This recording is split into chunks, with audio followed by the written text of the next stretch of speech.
Joining us today to discuss the latest economic developments in the MENA region and the potential impacts of further escalation is Mr. Amgad Attia, the economist. Mr. Amgad, welcome to Q News. We're glad to have you with us to know your inputs on the matter. Let me first start by asking you. Hello, sir.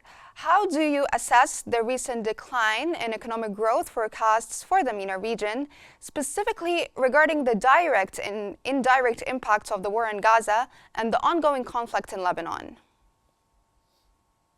First of all, thank you for having me and congratulations on the new broadcast. It's my pleasure to be with you for the first time. When you look at the situation, when you get an overview of the situation, it comes at no surprise that the World Bank and other rating agencies and international agencies will start to have a negative outlook for the region. You have a region that was inflicted by economic hardship during COVID, very difficult recovery roads, high inflation, devaluation of local currencies in many countries, and on the top of all of this, you have now a conflict that is threatening to be regional, a lot bigger than what it is now. The Israeli strikes on Gaza and the Israeli-Iranian conflict could have a huge effect on the economic outlook of the region. Right now we have... Yes, speaking of the Israeli conflict with Iran, in the event of an escalation of tensions with Iran, how could the bombing of oil refineries affect the economic stability of neighboring countries, particularly those that rely heavily on oil imports?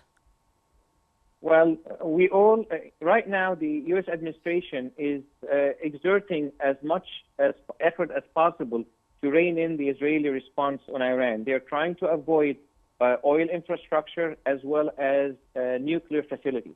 So if the U.S. administration is able to actually rein in the Israeli prime minister and limit the strike to other military targets, that would be the much better outcome for the region, because the concern here is if Israel hits the oil infrastructure, we're going to see a huge rise in oil prices, which will impact negatively, of course, not just the region, but the global outlook. Please bear in mind that we are at the 3 weeks away from the U.S. election, and any impact, negative impact on oil prices will negatively impact the party in power, which are the Democrats and President Biden. So they're trying to do as much as possible to avoid showing weakness and showing the fact that they are unable to rein in Israel and they are unable to rein in the conflict. So, I think based on what we have heard so far, that Israel is not going to hit the oil infrastructure in Iran. They're not going to hit the nuclear facilities. And that should, in principle, limit the scope of the conflict. Right now, the United States does not want this conflict to get bigger, does not want regional forces to be involved in this. We've seen Russia providing support for Iran. We've seen North Korea providing support for Iran. So this is not what the United States wants at this moment.